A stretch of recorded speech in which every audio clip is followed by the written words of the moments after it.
pagpapagaling ni Jesus sa paralitiko na dinala ng kanyang mga kaibigan kay Jesus. No? Bahagi ho, no? Na nakita natin na alin, bahagi ho ng ministeryo ni Jesus ang pagpapagaling sa mga may karamdaman. No? Pero may ilang bahagi ho na nais na bigyang pansin ng ating ebanghelyo ngayon sa araw na ito. No? Una, ano yun? Ay dinala siya ng mga kaibigan. No? Magpasalamat kayo sa mga kaibigan. No? Isang komunidad, ano, na kung saan ay makita ko natin, very close tayo sa, kung tawagin natin, hindi lamang sa kamag-anak, no? Hindi lamang sa mga kaibigan, no? Ngunit bahagi ho, no? Na nawa po, ano, ay tayo ay patuloy na magtulungan. Ang pananampalataya ay hinuhubog ng isang komunidad. No? Hindi lang pananampalataya ko, hindi lang pananampalataya mo. No? Ngunit pananampalataya natin. No? So tayo ngayon nagdiriwang ng nobinaryo, no? Ay hinuhubog tayo ng pananampalataya ng bawat isa. No? At nakita po natin, dito sa Ebanghelyo ni San Mateo, hindi na binanggit dito yung alin, yung binutas ang bubong. No? Pero bahagi ho yun. Ano? Kaya ho naipasok yung paralitiko doon sa bahay na kinaroroonan ni Jesus ay sapagkat binutas yung bubong at inihugos yung paralitiko para mapalapit kay Jesus. No? So bahagi ho yun. Ay inaanihan din na kung saan magpasalamat tayo sa mga taong tumutulong sa atin, ano, para dumago sa ating pananampalataya. No? Yung mga taong gumagabay sa atin sa gitna ng ating pangailangan. Yung mga taong nariyan sa gitna ng ating karamdaman. O kahit na, kasi babanggit din dito na alin, sa gitna na tayo ay natatapisod sa ating mga pagkakasala. No? Pangalawa, bahagi ho na kung saan ay pinahayag ni Jesus na alin, na kaakibat nito yung alin, yung pagpapagaling ni Jesus sa may karamdaman yung alin, yung pagpapatawad ng kasalanan. No? Bahagi ho yun, malaki yung epekto ng pagpapatawad ng kasalanan. Ang humingi ng tawad at ang magpatawad. No? Kaya po minsan yung iba nagkakasakit. Bakit? Gawa ng sama ng loob. No? Na-stress. No? Kaya mahalaga ho yung sakramento ng paghingi ng kapatawaran. No? Sa sakramento ng pamumupisal. No?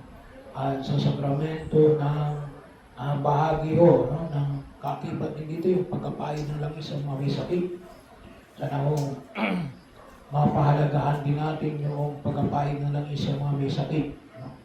Na kapag may sakit tayo, no? Huwag tayong mahiyang magpatawad ng pari para mapahiran tayo ng Santo Olyo. No? Kasi yun ay may kaakibat. Inihanda natin hindi lamang yung ating katawan, ngunit yung ating espiritu. No? Bahagi ho. No? No, ako po kasi kaling ako ng 4th District. No? Kalimitan doon, kapag nagkasakit, ay ang tinatawag ay rin, albularyo. Ano? Kay bahagi ho. No? Kung minsan ay may mga pangyayari pa nga, no? Ay mga naglilingkod sa simbahan, no? Ay doon pumunta sa albularyo. No? Hindi nagpapatawag ng pari. No?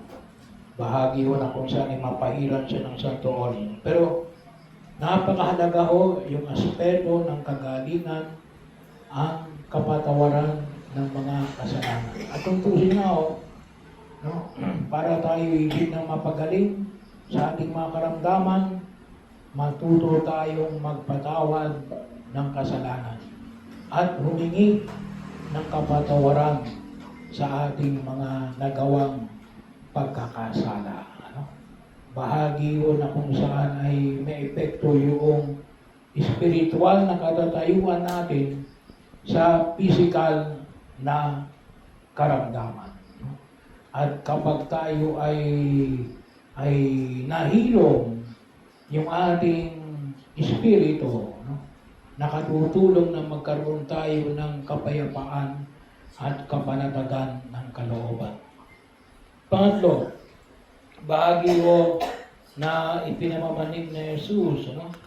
Na yung banig, tumindig ka at lumakad. Ano? Tumindig ka. Ano? Agaling mo ang iyong banig. Tumindig ka at lumakad. Yung kapangyarihan na nais na ipagkaloob ng Diyos sa atin, ang tawagin natin ay nagliligtas, liberating. No? Liberating. Alam naman natin kung ano yung bigat ng mga may sakit. No? Sabi nga, mahirap magkasakit. No? Mahal magkasakit. No? Kaya ingatan din natin yung ating kalusugan. No? Pero kapag tayo napagaling, makita natin na alin, yung dating naging higaan natin, ay malalala na natin. Bakit? Kasi tawagin po natin ay inaangat tayo ng pungong may kapal. No? Bahagi yun. No? Isipin natin na alin na yung ating karamdaman ay bahagi ho. Hindi mo yan parusa ng Diyos. No? Yung karamdaman, bagaman kumisan yung idea natin, kaya kami sakit, pinaparusahan ka ng Diyos. Hindi. Ikaw nagpaparusa sa sarili mo. Kaya kami sakit. No? Kasi ang Diyos ay alin, ang dulot niya ay kaligtasan, hindi kapahamakan. Ang dulot ng Diyos ay kaayusan, hindi kaguluhan. Kaya rin po minsan tayo nagkakasakit kasi may mga pagkakataon na hindi natin inalagaan ang ating sarili. Pero ang Diyos, ang nais niya alin, ay napakalalim na kung saan ay alin. Tayo ay, sabi nga, nais ko gumaling ka. Yun ang nais na sabihin ng Diyos sa ating spiritual man o physical. Yun man ay dulot ng kasalanan o yun man ay dulot ng karamdaman. Yun ang huwag natin kalimutan. Yun ang nais na ibigay na Jesus. Kaya nga siya ay nakapako sa krus. Tinubos tayo sa ating kasalanan. Para tayo ay higit na magkamit ng kaligtasan at kaayusan.